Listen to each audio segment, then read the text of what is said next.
Thank you, Mrs. Speaker. Colleagues all, thank you for a very elegant introduction, Mrs. Speaker. You know, I had meant to refer to Shakespeare a little later on in my presentation, but as the Speaker offered such generous words, I think I must be very careful when I'm quoting Shakespeare in the National Assembly. I think a passage from one of those literary texts says that these couchings and lowly courtesies might fire the blood of an ordinary man. Be not fond that Caesar bears such rebels' blood. Mr. Speaker, I am appreciative of the opportunity to add my voice to this great debate. I wish to recognize the sterling contributions of the members of the parliamentary opposition, the depth and breadth and the sheer substance they each added to their presentation. We are the better for it, Mr. Speaker. I wish to recognize as well the efforts of our colleagues on the other side of the House for their contributions to what the honourable member within the office of the President with responsibility for finance, Dr. Ashni Singh, was courageous enough to call a national budget.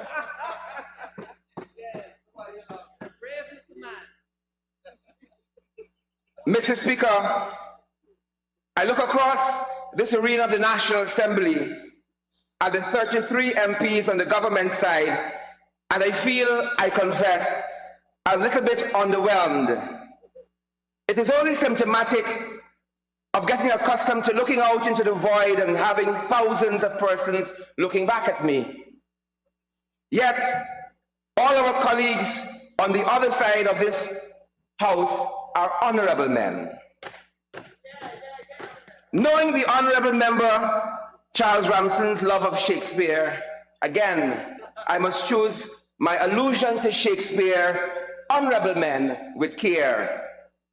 Reading this budget, Mr. Speaker, reading the consternation of the public in reaction to it, one knows all too well, feeling the pain of the small man, that when sorrows come, they come not as single spies, but as battalions.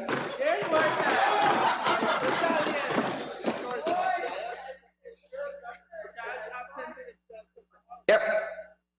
Mr. Speaker, allow me to extend a metaphor.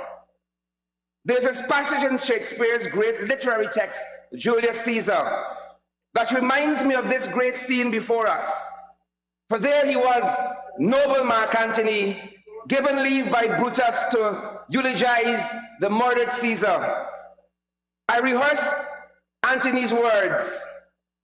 Did this Caesar seem ambitious?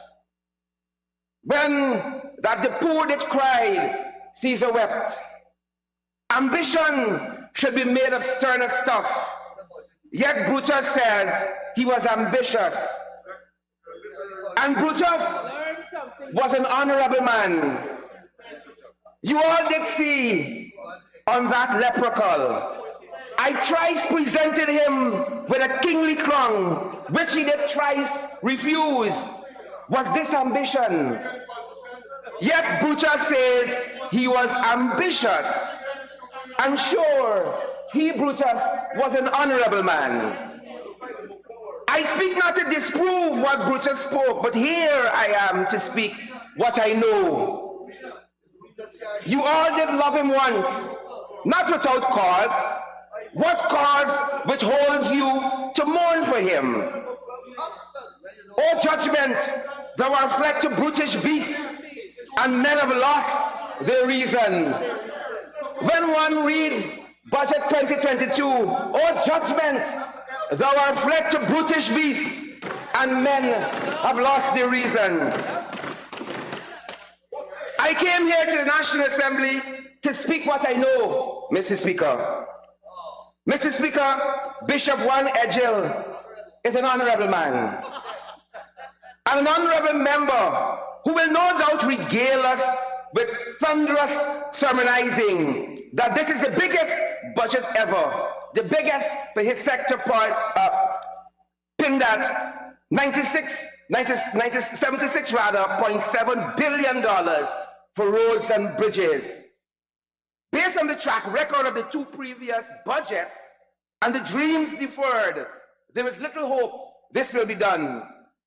The PPP has demonstrated their skill set in solving the problems that persist and prevail in the society. A pothole, Mr. Speaker, on the Rumbelt Public Road demonstrates the PPP problem-solving abilities. The PPP encountered this pothole on the Rumbelt Public Road. Instead of fixing the problem with last year's biggest budget ever and the year before that biggest budget ever, they drew a line around it, ensuring that others will follow and not go into the pothole. In typical PPP fashion, when the obvious was pointed out, Minister Sonia Parag, the honorable member, was perhaps called in and attempted to Photoshop out the white line drawn around the problem. And when only enough public pressure was brought to bear on the issue, did the PPP choose to do the right thing and attempt to fix the problem. In my best crabman voice, pressure, bust pipe.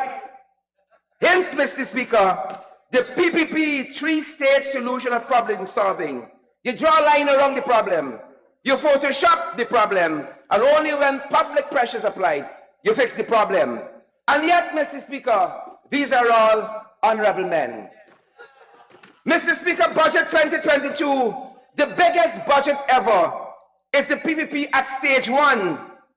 The Budget 2022 is trying to draw a line around the problems that beset us as a country.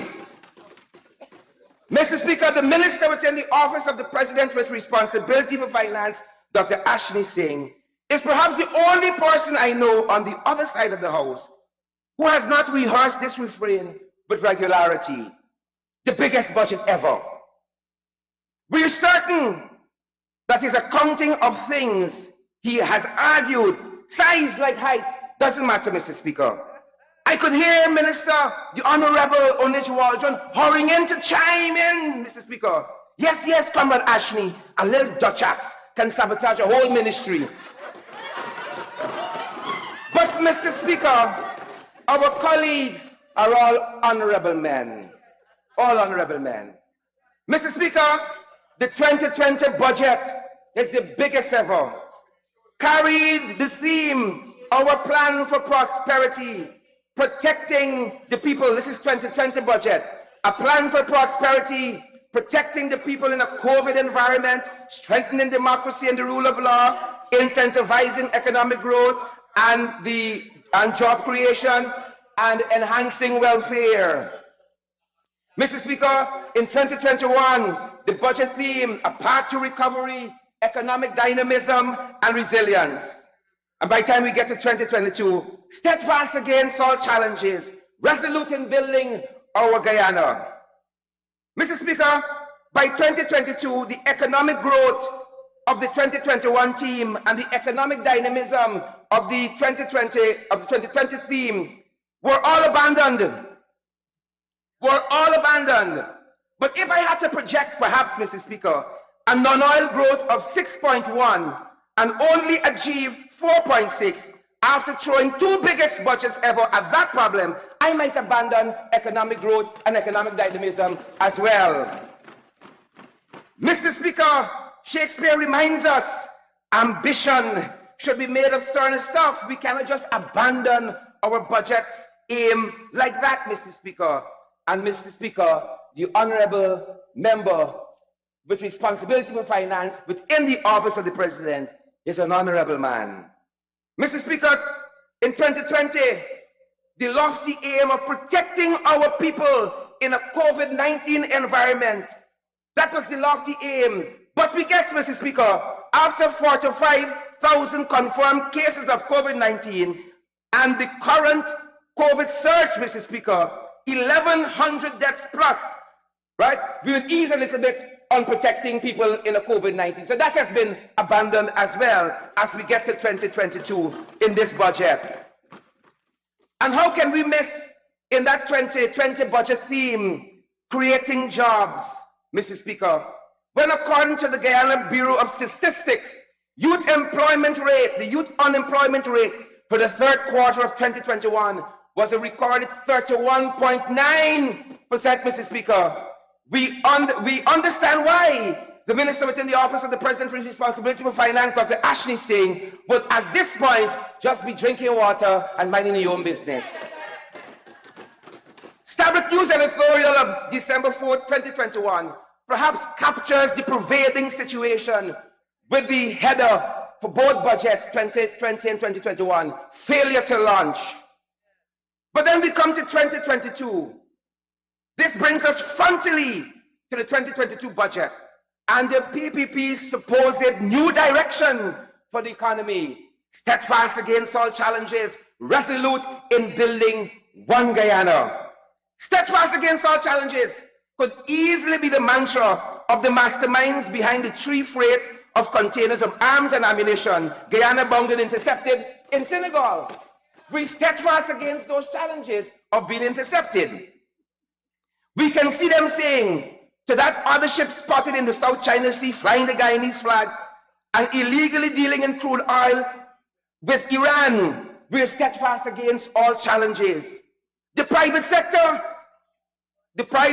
commission had a so-called election observer deep in its rank who the American authorities were observing and later apprehended. He too was steadfast against all challenges.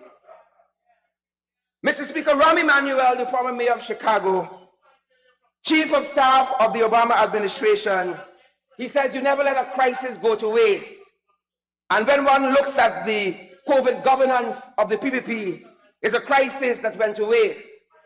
Some of the things we could have been thinking about, Mr. Speaker, instead of lugging around suitcases of money to village after village, we could have been thinking about going against paperless cash, distributing bank cards so people could go to a bank ATM and putting a card and receive perhaps the monies that we're transferring to them in this COVID cash grant. But perhaps, Mr. Speaker, that would not lend to the kinds of corruption that goes along with this kind of COVID cash grant that is infamous.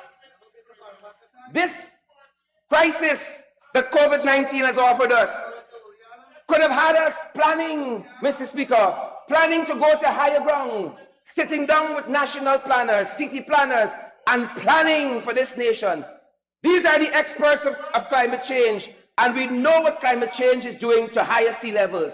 And we could have been sitting down collectively in this period and thinking about going to higher ground. And the whole idea of cash grants, Mr. Speaker, in the 2022 budget, one would have thought if the caring government that the PPP is would have really and truly relegated us to the opposition seat, they would have been giving monies to the people through this 2020 budget, through cash grants, again, in a very systematic way. But that has not been had. So the people of Guyana should understand that we're coming back. We are coming back. Instead, what is the picture before us? With the biggest budget ever. A little boy walking from Great Diamond to Diamond, looking for food. How does this biggest budget ever affect his life? 6 years old, and he's walking from Little Diamond to Great Diamond, hunting for food, bare feet, in an economy that produced 3 biggest budgets ever, yet none has touched his life thus far.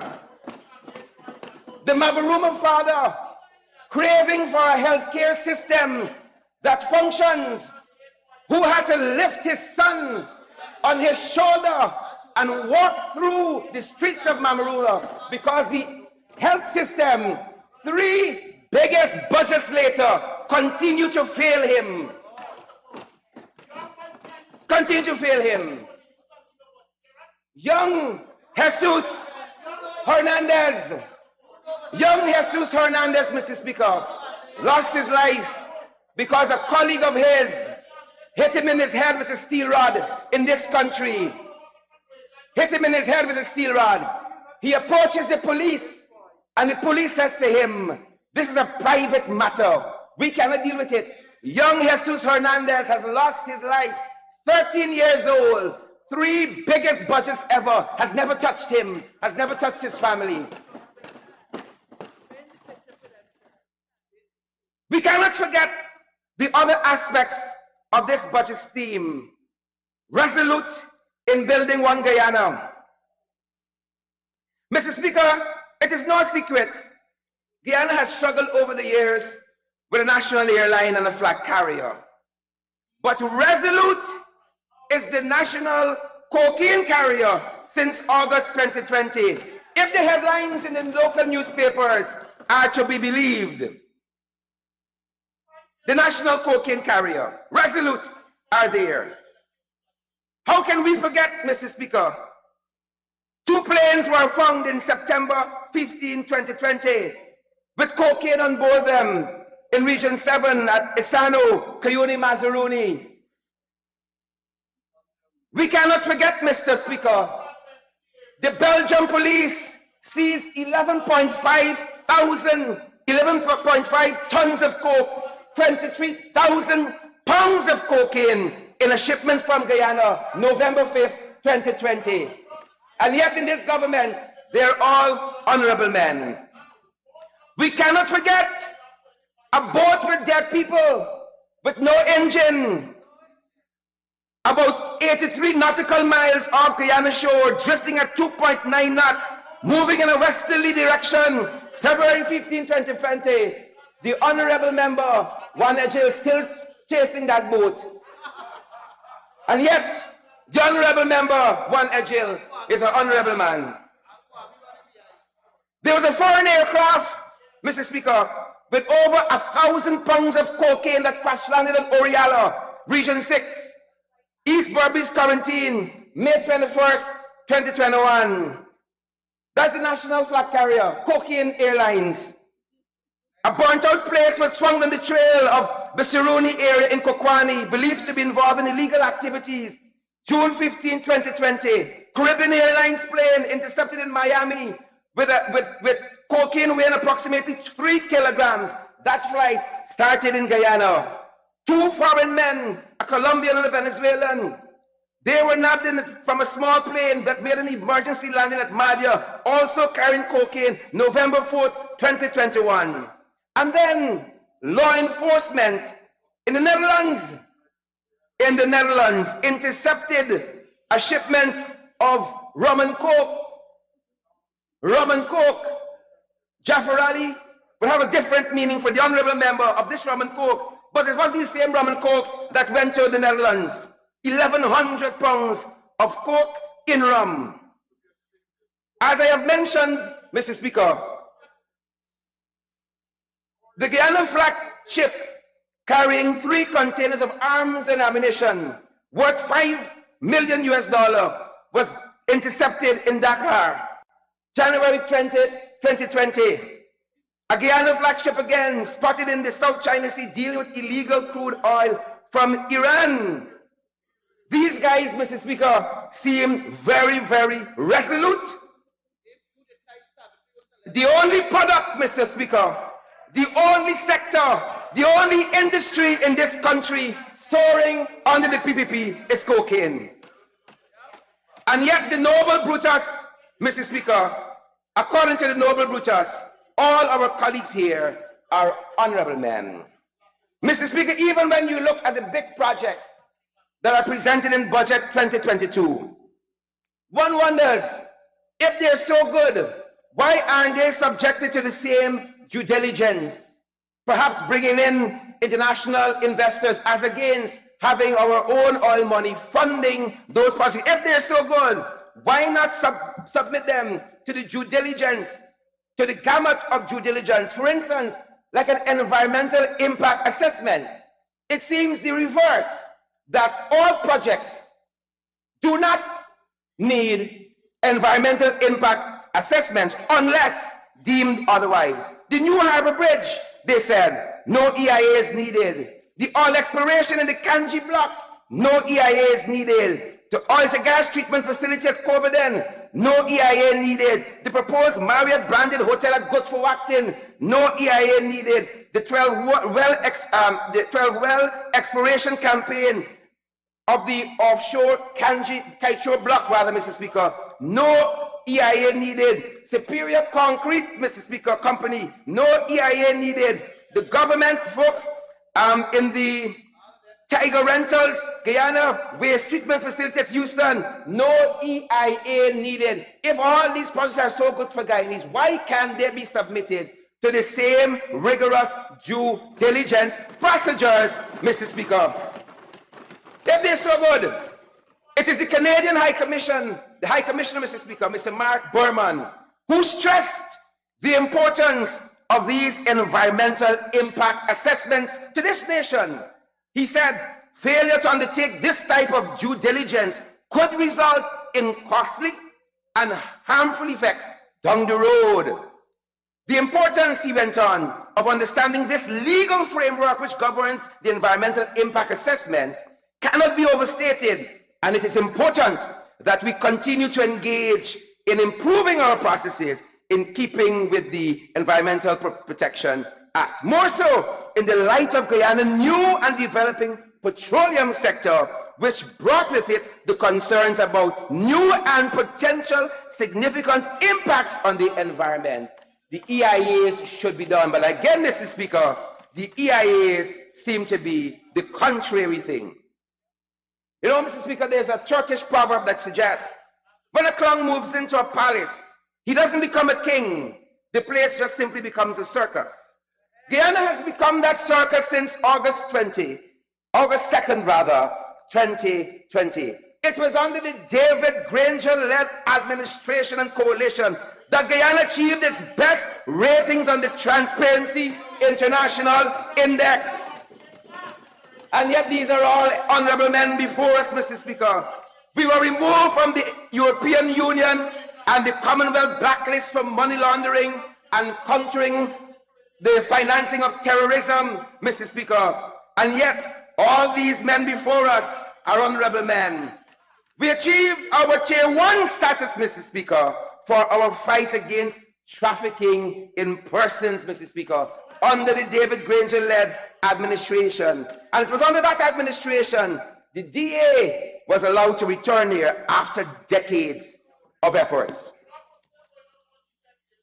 Mr. Speaker, when International Anti-Corruption Day was held late last year, Sherod Lynch, the American ambassador to Guyana, put out a press statement which serves as an indictment on this country and where we are, and which perhaps foreshadow things to come with our 2 points down on the International Corruption Perception Index. This was a foreshadower of things to come. In that press statement, Mr. Speaker, the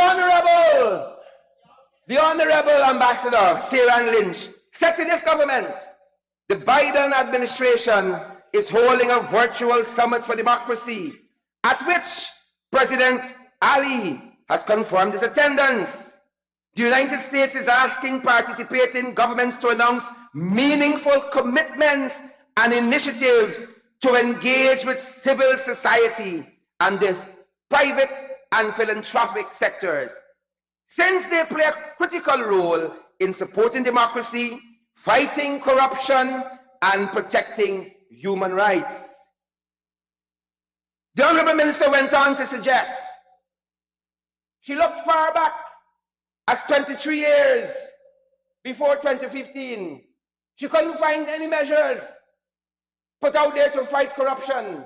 And so she was forced to look between 2015 and 2020. And she found some. She said in 2018, the Guyana Public Service Commission was reconstituted after a 13-year hiatus, Mr. Speaker. This was a step towards ensuring fairness and transparency in the public service system. She went on to say, the Honorable Ambassador, that the government of Guyana also passed the Protected Disclosures Whistleblowers Act of 2018, which seeks to protect persons making disclosures from retributions and others including within the public service. The Honourable Minister went on to say these kinds of legislative reforms are necessary parts of a successful plan to fight corruption. And yet sometimes we hear that Mr. Granger was ambitious. And from who? All of these honourable men. The Honourable Ambassador went on to state, Guyana and institutions around the globe cannot allow corruption to flourish. Cannot. And I hope my honourable colleague Onis Waldron is listening carefully, because she was the one who, the honourable member, suggested that there was no evidence of corruption, no evidence of racism. But listen to Ambassador Sarah Lynch in this correspondence. Constructing a legislative framework that deters corrupt practices and promotes transparency is an essential step in addressing corruption. Enhancing the capabilities of criminal justice institutions to investigate and prosecute corruption is also crucial to exposing malign influence. And so we all watch, Mr. Speaker, the PS of the Amrinian Affairs Ministry, and what becomes of that matter. We all watch with bated breath, Mr. Speaker. The Honourable Ambassador says government operations should be transparent, such that citizens and the media can provide oversight and hold officials accountable. In this country, we are very concerned about who is called what and what, as against holding officials accountable. In addition, Mr. Speaker, the Honourable Ambassador went on to say procurement processes that comply with international anti-corruption standards will ensure a level playing field for investors. Private sector actors must also answer for any role that they play in corrupt practices. And when choosing private sector partners, it is advisable to choose the reputable over the most convenient. Most importantly, a robust civil society and free press are critical in holding leaders responsible. And she ends by saying this: we continue to look forward, as we do on the opposition side, we continue to look forward to the government's initiative to combat corruption, including the National Resource Fund legislation that offers both transparency and clear oversight to be a meaningful and inclusive process of stakeholder engagement. These are the words of the American ambassador, Mr. Speaker. And finally, the Honourable Ambassador says, a strong anti-corruption stance will show Guyanese citizens, I would insert here, with the largest budget ever yet again, will show Guyanese citizens and the rest of the world that the government is committed to transparent institutions that utilize the country's resources to the long-term benefit of all Guyanese, Mr. Speaker. But yet, Mr. Speaker, as one reads and interrogates the national budget that the Honourable Member, Dr. Ashley Singh, was courageous enough to bring to this House, one cannot help but to admit that all judgment, thou art fled to brutish beasts, and men have lost their reason, Mr. Speaker. But yet, all my colleagues on the other side are honourable men. Thanks very much, Mr. Speaker.